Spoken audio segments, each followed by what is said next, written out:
right, CC, Celtics swept, Bucks swept. The two now face off in the second round. How do these two teams match up with each other? These two teams, I think these two teams match up fairly well until you get to that guy who was just talking right there. Yeah. Like, we can talk about all these other players. Oh, how are they going to do it to 5? Or how Kyrie going to do against Bledsoe? All that, I believe, negates itself. But Giannis, what is the answer to a young, up-and-coming superstar? Man, he's amongst just a handful of guys. 2 dribbles past midcourt, and he is at the rim. His ability to continue to shoot the jump shot and to watch his jump shot grow. His ability to be able to knock down free throws because he draws so many fouls. But we haven't seen this type of play unless you go back to the days of Shaq, as far as someone scoring in the paint, unassisted, and how he's doing is totally different than Shaq, but they end up with the same result. At the rim, close to the rim, or dunking the basketball. He's a special basketball player. It's going to be fun to watch him as he gets into the second round for the first time, because last night's game, you could see he just took over. He took over when the Bucks took over. This was a game they're trailing midway through the third. And then they do what great teams do. And much respect to Detroit and what they were doing. And Blake Griffin playing out there with that mechanical knee brace on and everything. Detroit played well enough. Like, they weren't going to just surrender. They weren't going to roll over. Usually if you're going to be overmatched in a series, but you're going to steal one, it's game 3. It's the game where it's like, oh, we're just back at home. Yeah, typically, when you fall down 3-0, you wave the white flag, especially in a 1 versus 8. Detroit was up late in the third quarter, and then Milwaukee did what great teams do. They went on a 45-10 run. A 45-10 run in about 12 minutes of basketball. Good night, good luck. We are now up by 30, which continued the trend in this series. They won games in this series by 35, 21, 16, and 23. And last night's 23, it would have been 30 if not for a late flurry by Detroit. But that continues the trend of Milwaukee this year. A league-high 45 wins by double digits over the course of the regular season. Why am I so high on Milwaukee? Prior to them this year, Jenna, only 7 teams in NBA history had 45-plus or more wins by double digits. All of them won the title.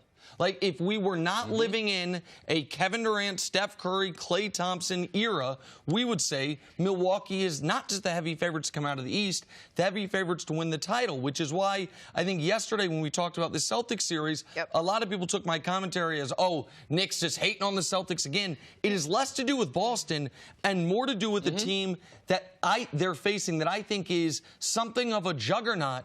We just don't know it because this is the first year, to your point, they've even won a single playoff series, much less advanced very deep into the playoffs. Okay, so if we all agree that you can't stop Giannis, what kind of defense can Brad Stevens put together to at least slow him down and keep them in these games? Well, the problem is they shoot the three-pointer so well. There is no team that is synced up offensively and defensively.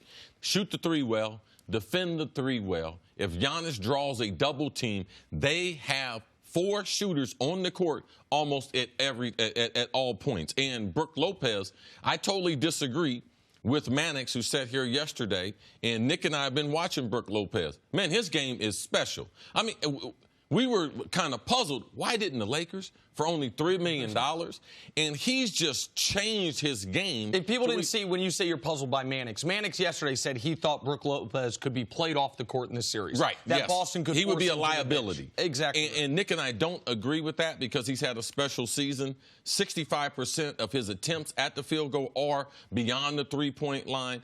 His career was totally different before that. So now he is a great shooter at the 3-point line, and you can bring him off. So now Giannis has plenty of space. Bledsoe is playing the most consistent basketball of his career. And I got to tell you, surprisingly, George Hill, who disappeared with the Cavs, has played in spot duty, has played some good basketball for the Bucks. Who guards Giannis? If you look at the team, who do you have on Giannis? I mean, listen, they'll start with, it'll be the same thing Boston tried to do last year with LeBron, which is we'll throw a bunch of bodies at him and they will all fail.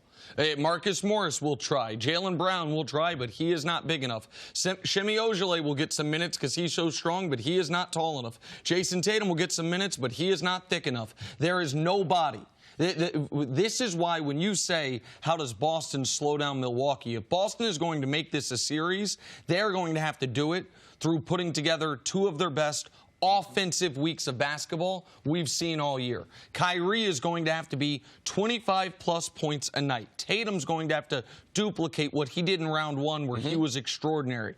Gordon Hayward is going to have to be the Gordon Hayward we saw momentarily in the fourth quarter of Game 4 throughout the series. Like, Gordon Hayward every month of the season this year averaged 10 or 11 points. They need him to average 18 or 19 points if they're going to find enough offense, because you are not holding Milwaukee under 95 points more than maybe once in this series. Jenna, you can go up and down, and I challenge anyone. There's going to be 8 teams in the second round. Go up and down the roster, and you see who can guard Giannis. Correct. You can ask that for anyone. I don't care who they play. Teams in the East, teams in the West, and that includes the Rockets and Golden State. Well, you mean Kevin Garnett? No.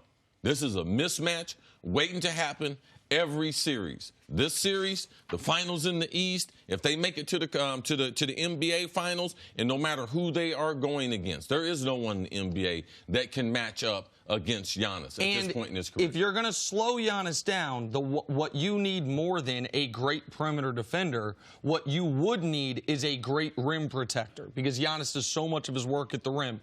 Rudy Gobert, his season's about to end, even though they extended it last night.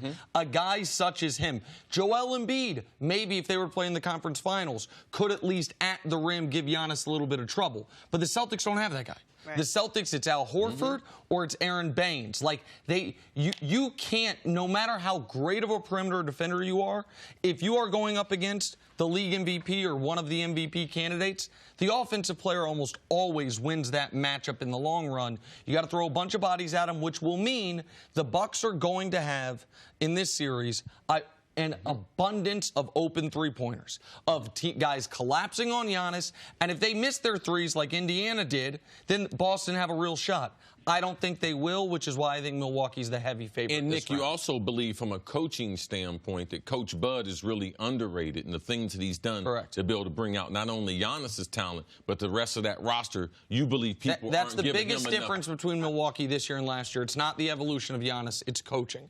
What Budenholzer's done all year has been brilliant. Thanks for watching. Subscribe here to get the latest from the show. Also, be sure to check out more of the best clips from First Things First, or go watch a few segments from our other shows on FS1.